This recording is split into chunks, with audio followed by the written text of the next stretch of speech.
50s, we made cars, we made TVs, radios, but then along came Japan, which learned everything they could from America, including how to make aluminum, how to make steel. Then came the Koreans and many others. I grew up in America when we had Zenith TVs. I'm glad we don't have Zenith TVs anymore because other people can make them better and cheaper, and they're more inventive with everything. Anybody taking a unilateral approach to anything, certainly to technology and economics, are going to have problems. Foreign policy should be around opening. History shows this over and over and over again. In the U.S., and I'm an American, so I don't like saying this, the U.S. has seen more and more closing to the world. We closed off to Trans-Pacific Partnership, which was opening to the world. We closed off the WHO. We closed off the Iran Atomic Agreement. We pulled out of the environmental process. Maybe it's good, but usually it's a sign of closing off, which is not so good. We also know about Brexit. Brexit is another sign of closing off instead of opening up. Now, we all need to open. We need to avoid protectionism, especially in technology. If we go back 400 years, the British learned shipbuilding from the Dutch, and they then became perhaps one of the great superpowers of the last few hundred years. And then the British became the driving force for the Industrial Revolution and all that manufacturing, which we talked about before. I find it interesting that China's 12% of them, more or less 12% of their patents in the last few years have been co-created with other countries. In the contrast, the U.S., it's only 7%.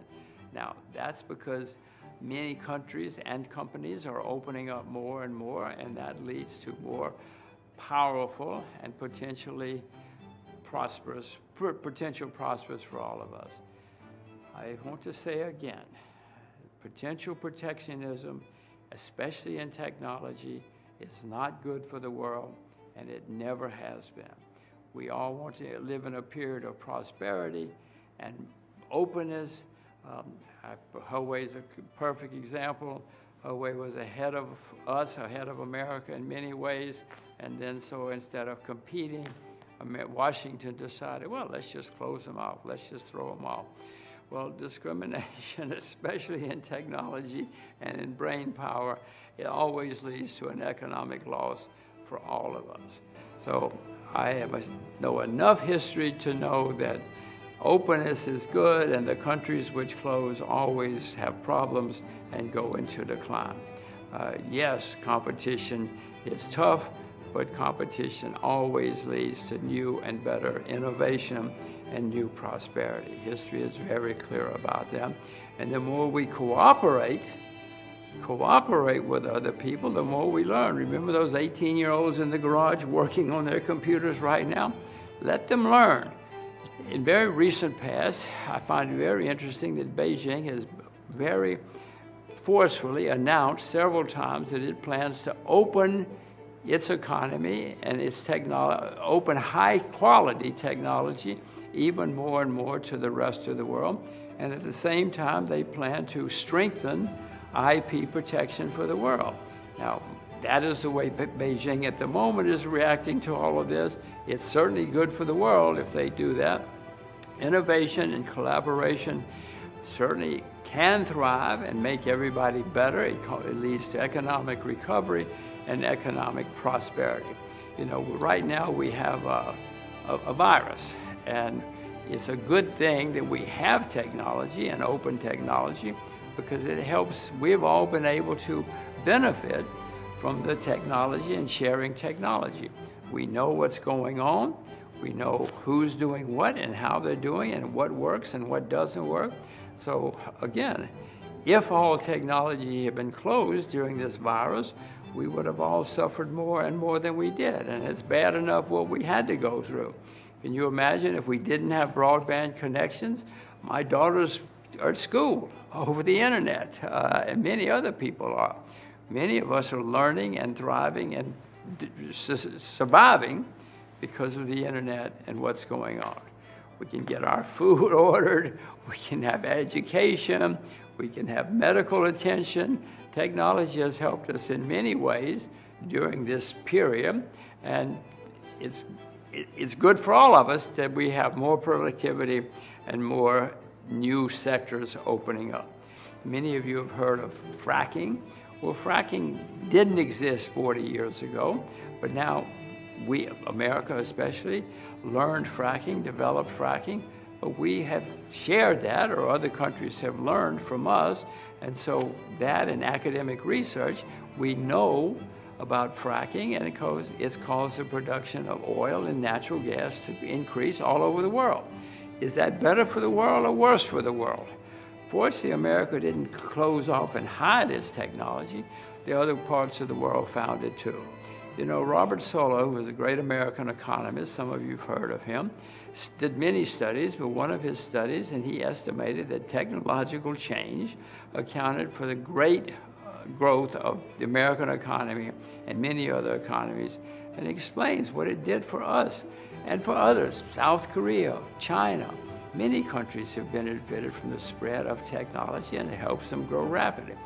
Now, isolationism doesn't work. Speaking of Korea, it can be North Korea, which has been closed off, or South Korea, which has been open and shared technology and learned technology, and they have grown much faster than North Korea. We all grow much faster if we have the shared technology. We're probably going to have an economic hard time again in the foreseeable future, but I'm afraid it's going to be the worst in my lifetime for many reasons. But what will make it even worse and terrifying is if countries close off. History shows that if you close off and you have trade wars and you hide and you protect your economy, your technology, everybody is worse off. Please, the 1930s showed that if you close, you suffer. If you open, you develop and you prosper. So I am very glad to see that many places in the world continue to open up. The U.S. was very open to new technologies at many times in the world, and that made us more and more prosperous. I hope we can learn from Huawei. I hope we can learn from the Chinese. There are many, many technologies we have to teach them, and many they have to teach us. You know, Alibaba, Tencent, all of these are companies which learn from us, but we learn from them as well. Right now, the Chinese are ahead of most of us as far as computer money is concerned, cryptocurrency. Well, we can learn from that. Let's all learn from that. I don't find things like TikTok and Bilibili a threat to me, and I know America, we're behind, and so we have resorted to saying national defense. My daughters love TikTok. My daughters love Alibaba. I don't see it's a great security threat. Washington says yes, but then Beijing can learn about the users. Well, listen, Washington knows everything I do if they want to. They can find out every phone call I make, everything on Apple. It's reported to them if need be. So don't think that everybody doesn't do it. And I would urge, let's open TikTok. Let's open Bilibili to 12-year-olds and 15-year-olds so that we can have more synergy and more economic growth and more economic prosperity. Again, history is very clear. Collaboration and openness is the way the world prospers and grows. I hope I don't have to teach you all history, but that's the way we can all have a better life. I want my daughter, some of you met my 12-year-old daughter. I want her life to be open, free, prosperous, lots of collaboration, lots of growth, and lots of prosperity. Hooray. Hooray for more growth and more prosperity. And I am against closing. History is against closing. Please, let's open up.